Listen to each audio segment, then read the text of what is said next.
Hello मेरे प्यारे प्यारे दोस्तों, आप सभी का आपके अपने चैनल समझ समझ के समझना में बहुत बहुत स्वागत है। जैसा कि आप लोगों को पता है कि हम लोग समास पढ़ रहे हैं। समास में हम लोगों ने ये समझ लिया कि समास होता क्या है। समास के भेद हम लोगों ने पढ़ लिए हैं। समास के भेद में हम लोगों ने अव्यय भाव समास पढ़ा है, तत्पुरुष समास पढ़ा है, फिर हम लोगों ने द्विगु समास पढ़ा, फिर हम लोगों ने कर्मधारय समास पढ़ा, फिर हम लोगों ने द्वंद्व समास पढ़ा। आज हम लोग बहुव्रीहि समास पढ़ेंगे। तो चलिए हम लोग वीडियो को स्टार्ट करते हैं। बहुव्रीहि समास। बहुव्रीहि समास में जैसे कि आप लोगों को पता है कि समास के दो पद होते हैं, पूर्व पद और उत्तर पद। अब पूर्व पद इसमें अप्रधान होता है और उत्तर पद भी अप्रधान होता है। और सभी में हम लोगों ने बताया कि जैसे कि हम लोगों ने पढ़ा था कि अव्यय भाव समास में पूर्व पद जो है प्रधान होता है। फिर तत्पुरुष समास में हम लोगों ने पढ़ा था कि उत्तर पद प्रधान होता है। फिर हम लोगों ने द्विगु समास में पढ़ा था कि उत्तर पद प्रधान होता है। फिर हम लोगों ने कर्मधारय समास में पढ़ा था कि जो पद विशेष होगा उसमें वो प्रधान होगा। फिर हम लोगों ने द्वंद्व समास पढ़ा था। द्वंद्व में हम लोगों ने पढ़ा था कि दोनों पद प्रधान होते हैं।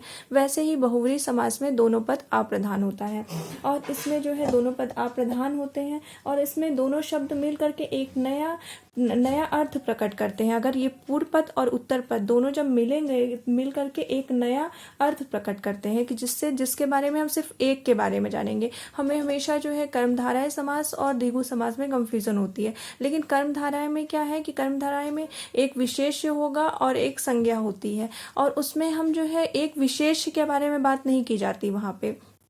लेकिन इसमें क्या होता है कि एक वहां पे हम लोग देखते हैं कि एक पद विशेषण होता है और एक विशेष्य होता है, लेकिन कर्मधारय में ये चीजें होती हैं। वहां पे किसी एक के बारे में नहीं बात की जाई गई होती है और बहुव्रीहि समास में किसी एक के बारे में बोला हुआ गया होता है। अगर हम दशानंद बोलेंगे तो हमारे दिमाग में दशानंद 10 नहीं हो सकते।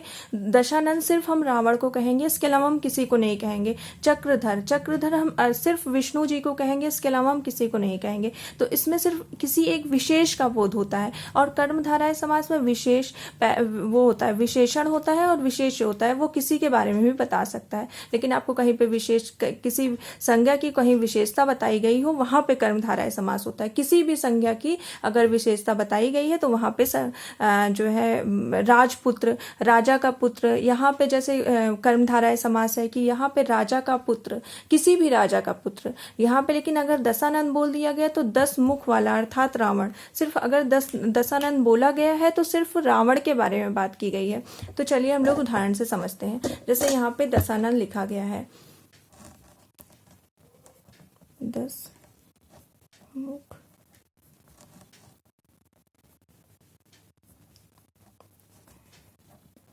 जिसके अर्थात रावण।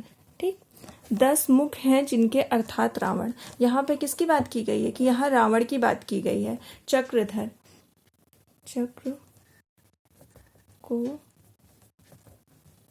धारण करने वाले अर्थात विष्णु। ठीक, यहाँ पे क्या है, चक्रधर बोलेंगे तो और किसी के बारे में नहीं, सिर्फ और सिर्फ विष्णु जी के बारे में पता चलेगा। ऐसे जलज, जल में उत्पन्न होने वाला अर्थात कमल। ठीक, जलज, जल में बहुत चीजें उत्पन्न होती हैं, लेकिन अगर हम जलज बोलेंगे तो जलज का पर्यायवाची कमल ही है, इसके अलावा हम कुछ नहीं समझेंगे। इसमें एक विशेष का अर्थ देता है जिसके बारे में अगर जलज है तो जलज का अर्थ हम कमल से ही लेंगे। इसके अलावा तो जल में बहुत चीजें उगती हैं, तो हम उसे नहीं लेंगे कि वो चीजें जल में उगने वाली सभी चीजें। जल में उगने वाला सिर्फ और सिर्फ कमल। जलज को हम बोलेंगे तो हमारे दिमाग में हमेशा कमल के आएंगे। दशानंद बोलेंगे तो हमारे दिमाग में रावण आएगा। तो इसमें बहुव्रीहि समास में यही विशेषता है कि ये किसी एक विशेष के बारे में बताता है। फिर चतुर्भुज, 4 भुजाएं हैं जिनकी अर्थात विष्णु। ठीक, 4 है भुजाएं जिनकी अर्थात विष्णु। फिर त्रिनेत्र, 3 है नेत्र जिनके अर्थात शंकर। 3 है नेत्र जिनके अर्थात शंकर जी। फिर लंबोदर, लंबा है उदर जिनका अर्थात गणेश। ठीक, फिर एक दंत, एक दांत हैं जिनके अर्थात गणेश। क्या इसमें हमने क्या देखा कि सिर्फ एक विशेष के बारे में बता रहा है। दशानन, 10 मुख हैं जिनके अर्थात रावण। चक्रधर, चक्र को धारण करने वाला अर्थात विष्णु जी। जलज, जल में उत्पन्न होने वाला अर्थात कमल। फिर चतुर्भुज, 4 भुजाएं हैं जिनकी अर्थात विष्णु जी। त्रिनेत्र, 3 है नेत्र जिनके अर्थात शंकर जी। लंबोदर, लंबा है उदर उदर जिनका अर्थात गणेश जी। एक दंत, एक दांत है जिनके अर्थात गणेश जी। तो यहाँ पे अगर हम एक दंत बोलेंगे तो एक दांत वाले तो बहुत लोग होंगे, लेकिन जिसके सारे दांत टूट गए सिर्फ एक दांत बचे हुए तो क्या हम उन्हें एक दंत बोलेंगे? ऐसा कुछ नहीं है। हम सिर्फ गणेश जी को एक दंत के नाम से जानते हैं। लंबोदर, हम सिर्फ गणेश जी को लंबोदर के नाम से जानते हैं। त्रिनेत्र, त्रिनेत्र हम सिर्फ शंकर जी को जानते हैं। चतुर्भुज, सिर्फ हम विष्णु जी को जानते हैं। जलज, सिर्फ हम कमल को जानते हैं। चक्रधर, चक्र को धारण करने वाला अर्थात विष्णु जी, हमें सिर्फ विष्णु जी के नाम से जानते हैं। दशानन अर्थात रावण। तो ये सिर्फ एक विशेष की अर्थ देता है कि यहाँ पे सिर्फ एक के बारे में बताया होता है। कर्मधारय और बहुव्रीहि समास में आप लोग कंफ्यूज कभी मत होइएगा।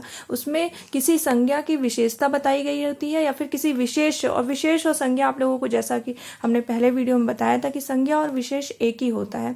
तो विशेष या संज्ञा की जब कहीं विशेषता बताई गई होती है तो वहां पे कर्मधारय समास होता है। लेकिन जहां पे विशेषता तो बताई गई होती है लेकिन साथ में सिर्फ वो किसी एक का बोध कराए, वो दशानन सिर्फ हम एक को कह सकते हैं, रावण को, इसके अलावा हम किसी को नहीं कह सकते, तो वहां पे बहुव्रीहि समास होगा।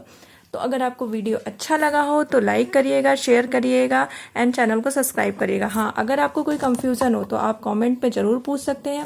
बहुव्रीहि समास के कोई भी आपको उदाहरण में किसी कंफ्यूजन हो तो आप लोग पूछ सकते हैं। हमने वही उदाहरण लिए हैं जो ज़्यादातर पूछे जाते हैं। ठीक है, अगर आपको वीडियो अच्छा लगा है तो लाइक ज़रूर करिएगा। ठीक है, थैंक यू सो मच।